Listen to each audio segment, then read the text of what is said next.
The ashes of empire, the last stand of the Bronze Age.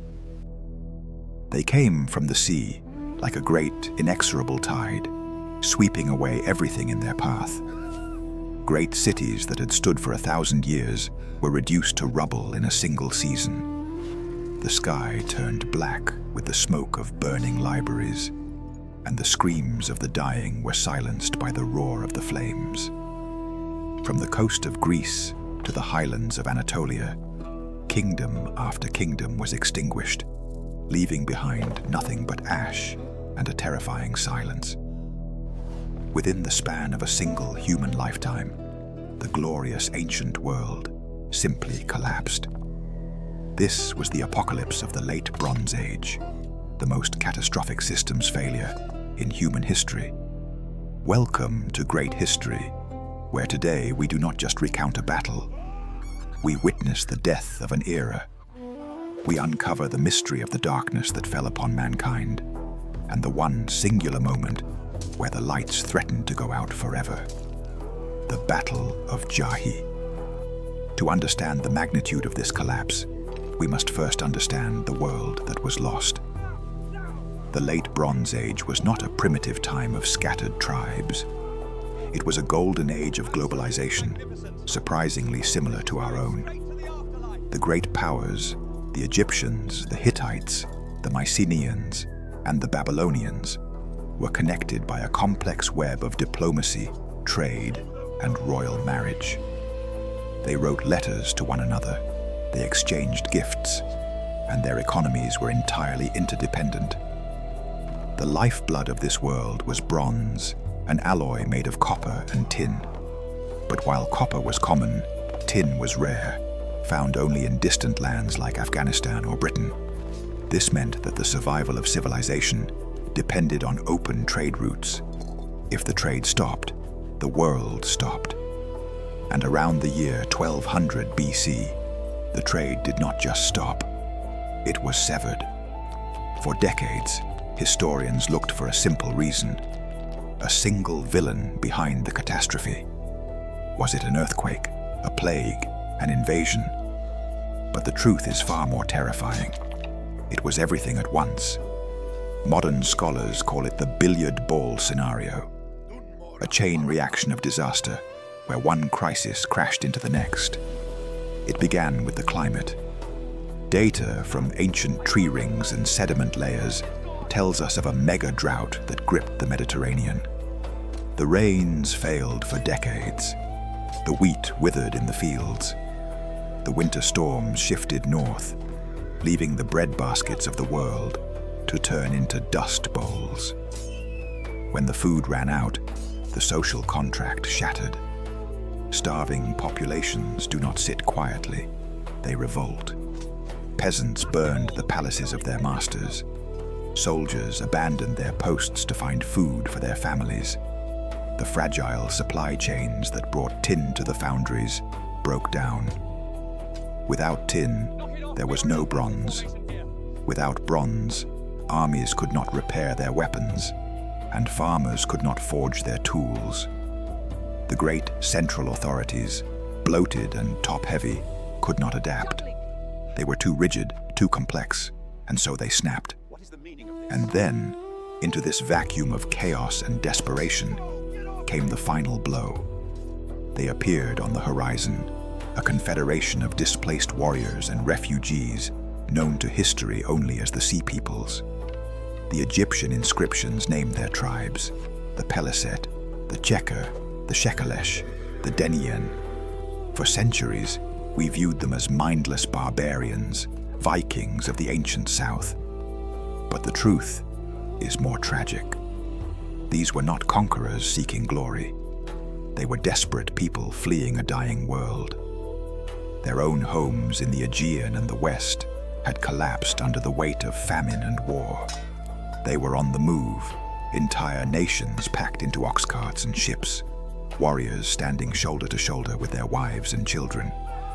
They were a migration of the desperate, searching for the last fertile land left on earth. They were searching for Egypt. To the Sea Peoples, the Nile Delta must have looked like paradise. a green jewel in a world of brown dust.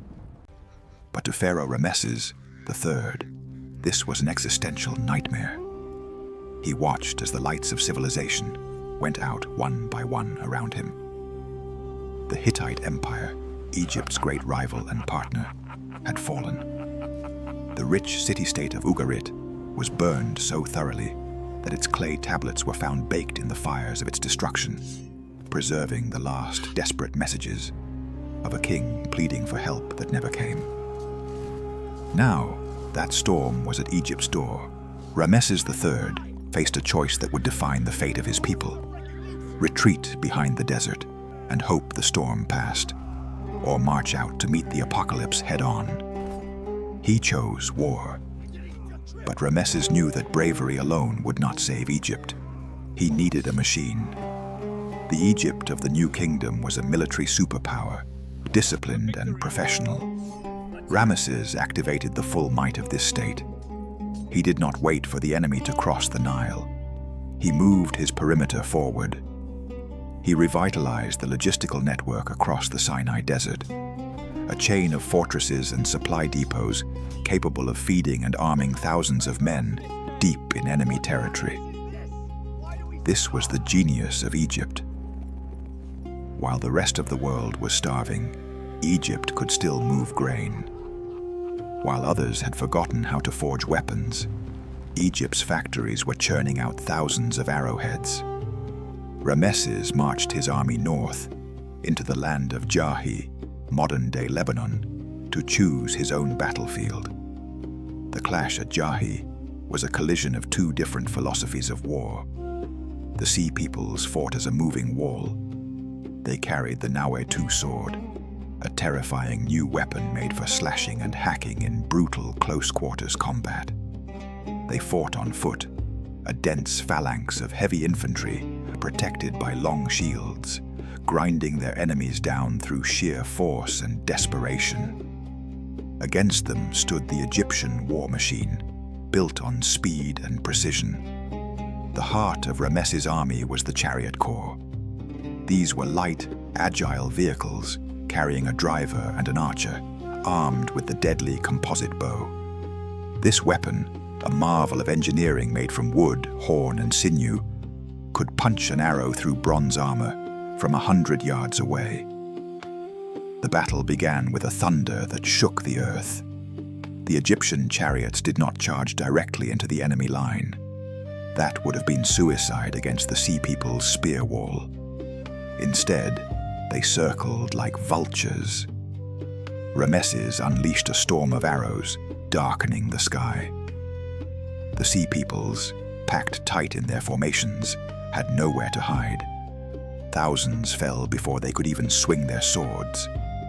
When their lines finally broke, the Egyptian infantry surged forward, finishing what the archers had started. The reliefs at the Temple of Medinet Habu depict the carnage in graphic detail. Piles of hands cut from the dead to count the numbers, bound captives being branded, and the pharaoh standing tall, a giant among men. Ramesses declared, "Those who reached my boundary, their seed is not. Their hearts and their souls are finished forever and ever." But the war was not over. The survivors of the land battle regrouped and joined their fleet, launching a desperate amphibious assault on the Nile Delta itself. This led to the Battle of the Delta, the first great naval engagement in recorded history. Here, Ramesses showed his tactical brilliance once again. He knew his ships were not built for open sea combat, so he lured the Sea Peoples into the narrow, marshy mouths of the Nile. Once the enemy ships were bottled up, trapped against the mudbanks, Egyptian archers hidden in the reeds rose up and rained death upon them. Grappling hooks dragged the invaders into the water, where they were drowned or slaughtered. Egypt had won. It was a total, crushing victory. The invasion was stopped cold. The grain stores of the Nile remained secure.